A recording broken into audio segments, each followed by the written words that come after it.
Assalamualaikum warahmatullahi wabarakatuh, saudara. Kembali lagi berjumpa dalam Sapa Kalsel, dan di pagi hari ini kita akan membicarakan tentang binatang-binatang liar yang apa istilahnya, yang berkeliaran di lingkungan perumahan warga di Kota Banjarmasin.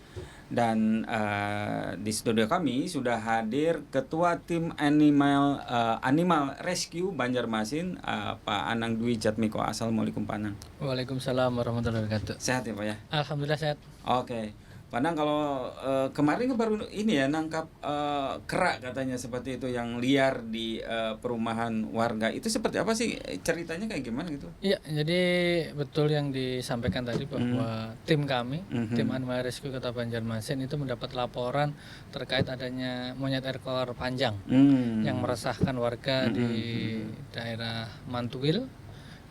Sempat rekam kamera warga ya, jadi itu monyetnya ini adalah mengambil pakaian dalam gitu. Oh. Nah, itu yang jadi viralnya itu. Jadi Unik ya? uniknya di situ. Oke. Tapi sebelum itu juga banyak laporan, tidak hanya monyet yang kemarin itu viral mengambil pakaian dalam itu. Ada yang bawa pisau, ada yang melempari tim kami dengan batu, dengan buah-buahan. Nah, itu Oh gitu? itu salah satunya. Itu monyetnya itu dari mana itu? Kalau yang kemarin ini monyet yang kita lihat itu di lapangan itu adalah monyet peliharaan. Jenis monyet ekor panjang yang dipelihara warga, Kemudian lepas gitu. entah kenapa bisa lepas. Nah, itu akhirnya bikin keributan di kampung lah di situ. Tapi itu milik warga yang di sekitar sana atau bagaimana? Bisa jadi di luar lingkungan situ juga, karena perpindahan monyet juga kita tidak bisa memprediksi tiap harinya atau tiap jamnya dia akan berpindah lokasi. Nah, tapi itu bisa diidentifikasi bahwa itu monyet itu milik warga itu dari mana? ya karena ada salah satu dia pakai rantai di perutnya. Nah, itu biasanya kan diasumsikan bahwa monyet itu memang peliharaan. Entah kenapa bisa lepas atau itu longgar atau dia lagi birahi, akhirnya dia bisa melepaskan diri itu. Oke. Nah, itu biasanya kalau misalkan ada perbedaan nggak Mas selama ini yang dilakukan oleh tim rescue, misalkan untuk menemukan ada binatang liar yang berkeliaran di warga, biasanya itu liarnya itu seperti apa dan itu mengganggunya seperti apa? Ya, kalau binatang liar, hewan liar itu atau satwa liar sudah dikategorikan sendiri. Ya, jenis satwa liar, misalkan kayak monyet ekor panjang, terus bekantan, itu satwa liar jenisnya.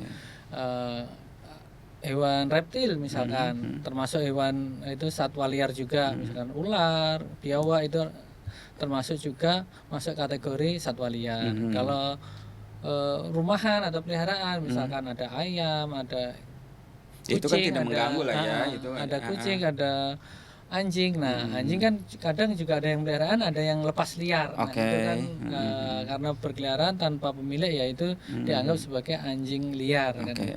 Itu monyet ekor panjang itu biasanya di habitatnya ada di hutan kan biasanya begitu? Sejauh ini memang betul habitat monyet ekor panjang ada di hutan, tetapi dilihat dari geografisnya di Kalimantan Selatan sendiri, terutama di Kota Banjarmasin, lokasi tempat tinggal mereka juga tergerus oleh perumahan. Entah itu dia akan pindah tempat atau dia terlepas dari koloni, akhirnya terpisah-pisah. Nah, ya akhirnya dia ekspansi juga ya ke betul, ini ya, ke tempat cari makannya terganggu, akhirnya masuklah ke pemukiman di mana mereka mencium aroma makanan atau tempat-tempat warung yang mungkin dia, di situ ada makanan saya, semisal pisang atau buah-buahan yang lain atau makanan yang lain. Nah, karena kelaparan ya akhirnya dianggap warga ini meresahkan. Gitu. Ini ketika tim gerak cepat dari tim animal ini bagaimana nih ketika mendapatkan laporan dari warga, kemudian langsung tim gerak cepat atau gimana? Atau memantau dulu perkembangannya atau bagaimana? Ya, jadi kita memang tim Animal Rescue Kota Banjarmasin kadang mendapat informasi itu tidak bisa sekaligus langsung ya ditanggapin dulu. Tapi kalau memang yang urgent dan tim kami sudah siap, biasanya langsung meluncur ke lokasi. Jadi misalkan ada laporan untuk satwa liar yang jenis ular, itu karena tim Animal Rescue kan gabungan ini dari tim Dinas Ketahanan Pangan atau bidang peternakan, tim kami di sana, di kawan-kawan BPPD juga ada, di BKSDA juga ada. Nah, di mana ada laporan yang diterima oleh humas kami, yaitu disampaikan di grup di mana tempatnya lokasi pelapor, siapa yang bisa menuju ke lokasi silahkan langsung dievakuasi atau ditanggapi laporan tersebut. Oke. Oh, berarti ini ada beberapa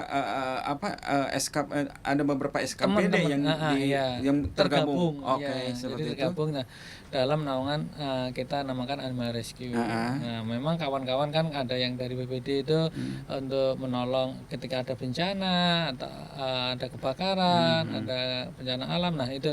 Nah, kadang kan ada yang terkait masalah hewan liar ini kan kadang terabaikan, kadang sedikit lah yang tahu kemana kita melapor. Nah, untuk itulah kita bikin rumusan ini, bikin kelompok. Ini terbentuknya Animal Rescue. Sebentar, ini kelompok ini emang kelompok yang sudah yang terbentuk secara apa istilahnya, secara swadaya atau misalkan hanya kepedulian saja, atau emang sudah ada badannya yang dibentuk oleh pemerintah kota atau gimana? Secara umum cerita awal adalah karena kepedulian masing-masing anggotanya, kan gitu. Timnya masing-masing dulu kan berdiri sendiri. Nah, karena kepedulian itu biar tidak campur aduk, jadikan satu akhirnya. Dan kita juga ada resmi SK-nya dari wali kota, kan gitu. Oh, ada SK? Ya, sudah. Oke. Nah, memang kita berbeda ya. Saya lanjutkan ini, berbeda dengan kawan-kawan damkar itu kan memang dia tupoksinya begitu.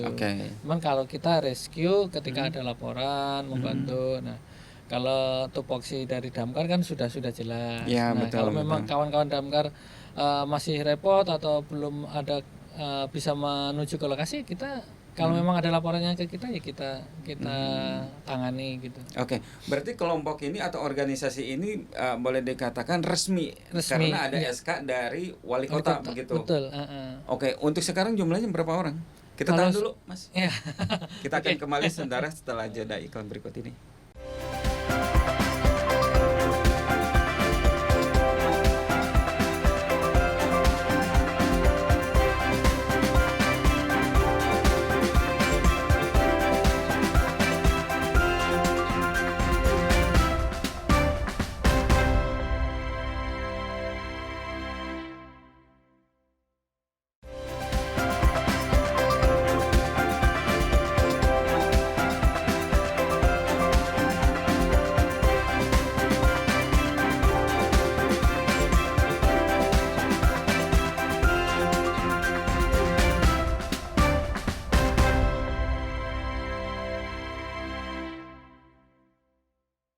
Terima kasih saudara, masih di Sapa Kasal dan kita kembali lagi melanjutkan perbincangan di pagi hari ini.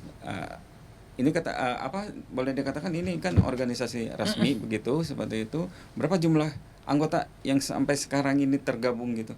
Ya, yang tercatat yang tercatat di kami itu yang di grup ini ada sekitar 19 orang. 19 orang. Iya. Itu dari beberapa SKPD begitu. Iya. Oke.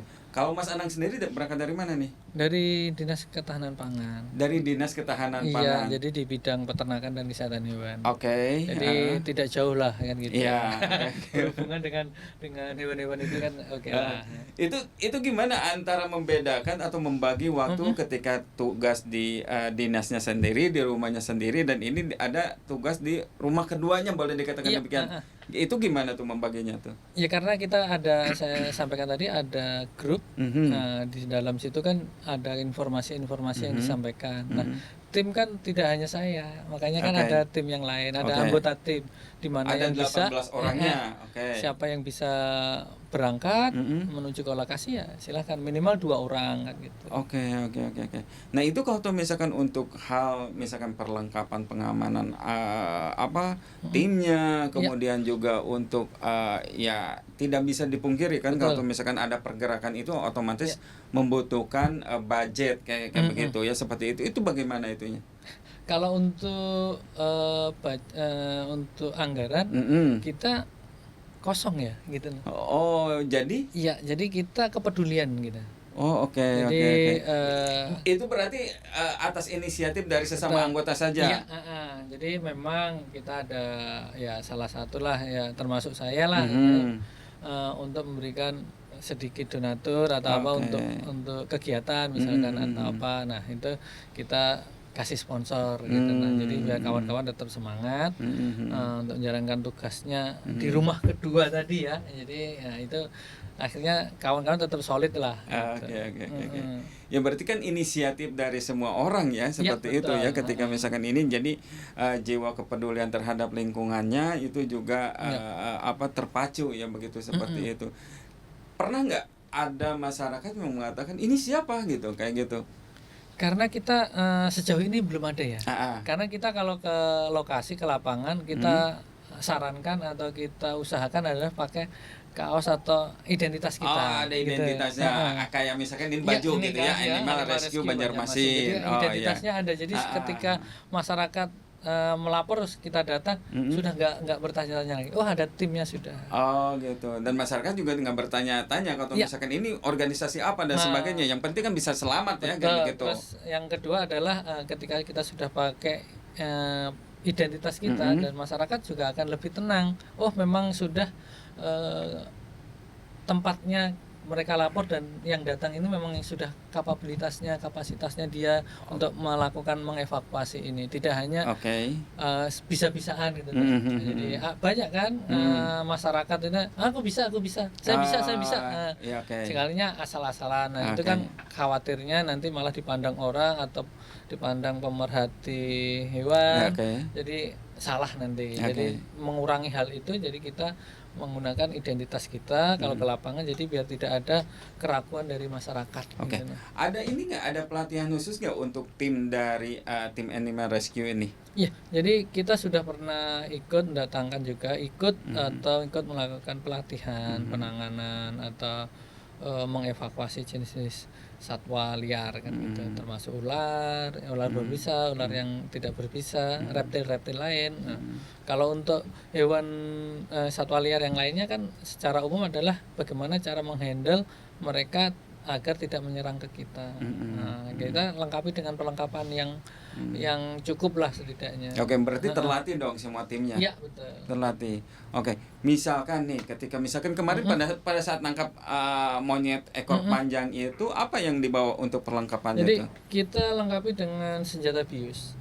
Jadi kita mengevakuasi satwa-satwa liar itu dengan tindakan penembakan senjata dengan obat bius. Ya, jadi tidak menggunakan senapan angin ataupun dengan tongkat dipukul gitu. Ya itu kan beda. Ya kan gitu. Kita hilangkan ya, itu. kalau tim organisasi tim rescue kan terlatih. Ya, betul. Masa iya pakai makanya itu kita harus pakai identitas dengan perlengkapan yang memadai untuk mengevakuasi satwa-satwa liar tersebut. Karena yang kemarin memang untuk monyet kita arahkan untuk menggunakan senjata bius. Oke. Nah, itu senjata biusnya itu ada dosisnya. Iya. Misalkan untuk monyet ini, monyet ini bisa lumpuh dengan dosis sekian kayak begitu. Iya, betul. Tapi ya meskipun sudah dihitung, tapi namanya monyet ya, satwa liar itu kadang kita nggak bisa memprediksi reaksinya seperti apa. Kadang monyet liar ini bisa sampai 2 kali tembak bius baru pingsan. Itu senjatanya hampir mirip sama dengan senjata seperti halnya pada umumnya atau bagaimana? Jadi senjata pada umumnya tapi kita modifikasi. Berarti dimodifikasi sendiri? Betul, dimodifikasi sendiri dengan arahan dari kita. Iya, Jadi kalau kita kan ada senapan, ada catcher untuk menangkap itu, sama hook, terus sama sumpit. Kalau pakai senapan biasanya suaranya kencang. Ketika itu lolos, berarti hilang nanti targetnya. Karena dengan suara dentumannya itu biasanya kaget, dia akan lari kan gitu. Nah, kita kadang lebih cenderungnya adalah pakai sumpit. Jadi diam, tiba-tiba langsung kena. Iya, gitu. iya. Oh, berarti antara kecepatan bunyi dengan kecepatan geraknya itu lebih cepat kecepatan bunyi. Iya, kita dar gitu ya. Ah, Belum sampai sana peluru biusnya dia sudah lari, kan kaget dengan suaranya. yang nggak kena Ya, gitu. Iya. Tapi kalau monyet kan biasanya lebih aktif ya, meskipun kena dia langsung cabut. Reaksi dia. Bisa nyambut Bisa. kayak gitu. Makanya saya bilang bisa sampai 2 bahkan 3 kali karena kena langsung dicabut. Oh gitu. Namanya kaget kan. Nggak mungkin kaget itu didiamin terus dilihat gini kan enggak. Okay. Karena respon tubuh kan kena sesuatu pasti dicabut. Tapi dia akhirnya dia lumpuh. Iya, tetap lumpuh. Okay. Cuman kan dosisnya dia tidak masuk dari yang tidak maksimal. Iya, tidak maksimal seperti itu. Oke, ketika misalkan ini ada satwa yang sudah yang istilahnya sudah kena lah, istilahnya sudah terjaring oleh tim, itu dibawa kemana? Ya, untuk saat ini karena kita di bawah naungan dinas ya, salah satunya di Dinas Ketahanan Pangan, Pertanian Perikanan Kota Banjarmasin itu kan juga ada namanya Taman Satwa. Oke. Taman Satwa dan poliklinik. Jadi ketika satwa-satwa itu yang sudah kita evakuasi, katakanlah kayak monyet ekor panjang kemarin itu sudah kita evakuasi, kita lakukan isolasi di tempat sana, di Taman Satwa sana. Jadi kita ada kandang khusus, kita minta tempat sebagai istilahnya markas kita, sekaligus untuk sebagai pengawasan sebelum kita serahkan ke kawan-kawan BKSDA biasanya. Oh gitu ya. Oh, ya berarti ada istilahnya ada daerah transitnya dulu, ada tempat transitnya dulu untuk mengembalikan. Itu biasanya kalau misalkan itu dikembalikan dalam posisi yang normal, kan biasanya kalau misalkan ada penangkapan, biasanya kan kera ataupun misalkan satwa kan biasa jadi stres juga nih seperti itu. Itu berapa hari nih untuk di penangkarannya sendiri? Kalau penangkaran variasi ya, paling lama kan kalau di isolasi itu 14 hari, paling lama 14 hari. Tapi kalau ketika itu sudah kita hubungi kawan-kawan kita di BKSDA itu sudah siap mengambil alih, dijemput itu satwanya, ya enggak apa-apa, silahkan. Karena di sana juga nanti akan dikarantina lagi. Oke, termasuk dengan kesehatannya juga. Betul. Oke. Jadi ada suntik rabiesnya juga. Kita tahan. Oke kita akan kembali saudara setelah jeda iklan berikut ini.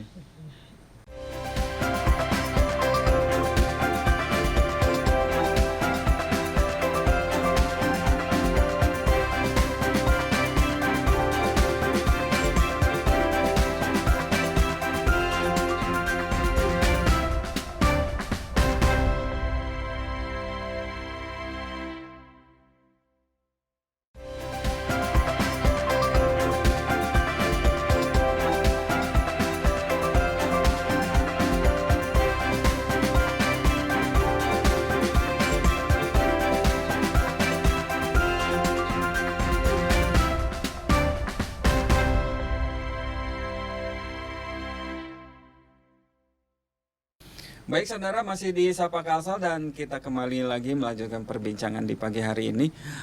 Mas Anang, tadi kan kalau misalkan kan ada beberapa hari untuk mengembalikan kondisi si satwa itu.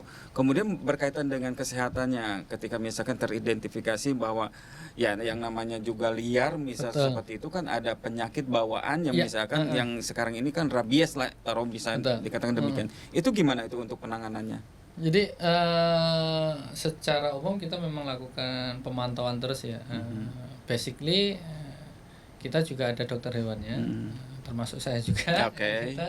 Jadi untuk mengetahui kondisi si hewan liarnya ini, kita memang pantau kesehatannya. Kalaupun memang dia perlu untuk dilakukan pemberian vitamin, ya kita berikan. Jadi diinjek vitamin, kasih makan. Kalau untuk pemberian rabies, vaksin rabies itu memang dianjurkan, tapi tidak diwajibkan kan gitu. Karena dia satwa liar. Karena rabies ini harus diulang 1 tahun sekali. Nah, ketika itu nanti divaksin terus dikembalikan ke habitat aslinya, untuk boosternya tahun depan kan kita susah kan ya. Karena monyet ekor panjang ininya kan sama. Jadi face-nya sama, modelnya sama. Kalau kita kan ada hidungnya yang mancung, ada hidungnya yang agak gini lah. Jadi percuma juga gitu kan, ya. Jadi percuma juga ya untuk seperti itu, karena emang akan dilepas liarkan lagi, Iya, betul. bukan untuk masuk ke lingkungan masyarakat seperti itu. Ketika dipelihara sendiri, oke lah kita sarankan untuk dilakukan vaksinasi rabies. Karena ada periodiknya. Iya, betul. Oke. Ini tim rescue ini udah berapa lama berdiri di Banjarmasin ini? Iya, jadi dari kita mulai 2019. 2019. Iya. Oke. Jadi itu mulai berdiri rame-rame, terus SK kita 2020 kalau tidak salah. 2020. SK-nya kita 2020 baru terbit. Apa ya istilahnya, ide awal terbentuk atau membentuk tim rescue ini seperti apa? Ya yang di awal saya sampaikan, karena kepedulian kawan-kawan terhadap laporan warga terkait adanya satwa liar yang masuk ke pekarangan, mengganggu di lingkungan sekitar rumah. Nah, itu kadang terabaikan dari pelapor-pelapor yang lain atau dari tanggapan dinas terkait atau mana, ya saya tidak tahu ya. Kadang atau masyarakat sungkan untuk melaporkan, gini aja, males lapor ke sana. Nah, kita menampung itu semua. Jadi tim-tim anggota kita juga nggak Pak, gimana, siap ya. Sudah, kita berjalan bersama gitu. Pertama kali menangkap satwa liar yang ada di warga, binatang apa? Saat ini monyet. Oh, monyet. Iya, yang pertama monyet. Itu yang sering ya, ada yang bekantan monyet, terus ular kan gitu. Terus kita juga dimintain bantuan dari kawan kita. Itu berapa ekor monyetnya yang pertama kali ditangkap? Satu habis itu kan itu meresahkan ya. 2 hari nggak ketangkap, jadi ganggu orang di rumahnya. Itu kayak kemarin yang dia nangkap. Terus kalau sini bangkui atau beruk lah ya, itu beruk itu juga sudah melukai orang sampai putus ya tendonnya kanan kiri. Itu karena dia ngamuk, mungkin birahi atau apa, jadi kita evakuasi. Terus yang kita seru itu adalah mengevakuasi beruang madu. Pernah beruang masuk di pemukiman, di komplek. Itu mungkin itu punya milik salah satu orang, jadi kita lepas, jadi dari sana dilapor. Masih peliharaan. Masih peliharaan, terus kemudian lepas. Jadi gimana cara nangkapnya? Jadi lapor ke tim kami, dari pihak Umas kami, ya nyampaikan, ya udah kita evakuasi, kita lihat ke lokasinya, kita pantau, ya sudah kita evakuasi. Dia di ininya di mana? Pada saat di penangkapan, pada saat akan ditangkap, itu posisi si beruang madu itu ada di mana? Di perumahan. Iya, di jalan perumahan gitu. Jadi itu sudah kita evakuasi, kita amankan. Itu gimana? Dibius juga? Iya, dibius juga. Itu 3 kali ke 4 kali. Karena beruang ya, karena sifatnya gitu ya, liar benar. Jadi kita setelah dapat, kita hubungkan ke BKSDA. Nah, setelah itu tugas kita sudah selesai, biar BKSDA yang mengurus itu, karena jenis-jenis satwa liar yang dilindungi kan gitu. Jadi itu urusannya BKSDA. Tugas kita mentok adalah untuk mengevakuasi. Itu tadi juga mengalami juga stres juga si beruangnya, karena kan beda komunitas, beda habitat dan seperti itu. Betul. Pasti. Ketika sudah masuk ke pemukiman itu pasti sudah mengalami beda kondisinya. Jadi ya mungkin dia ngamuk dan sebagainya, kayak begitu. Takut sama orang, merasa terintimidasi kan gitu ya. Padahal masyarakat cuma teriak-teriak aja, ada beruang, cuman kan karena berisik atau apa, ada yang bawa kayu, ada apa kan, kadang binatang juga, hewan juga mikir, wah terancam saya ini. Iya. Terus untuk jadi sudah berapa banyak hewan nih yang di berapa banyak gitu? Ya lumayan sih. Yang tahun ini aja laporan kita sudah sampai 52 kasus laporan lah, kurang lebih. 52 kasus tahun laporan. Ini lah ya. Tahun ini. Nah, belum lagi tahun-tahun kemarin kan gitu. Kita dari penghujung tahun sampai Maret ini hampir 50-an lah kasus laporan yang kita terima. Terima kasih Mas Anang, pembicaraan di pagi hari ini ya cukup seru ya, karena kan banyak satwa yang datang, yang liar, yang seperti itu, yang mengganggu, dan akhirnya bisa gerak cepat, bisa ditangani. Demikian ya, seperti itu ya? Iya. Oke. Demikian saudara, perbincangan di pagi hari ini. Sapa Kalsel akan kembali di episode berikutnya. Sampai jumpa.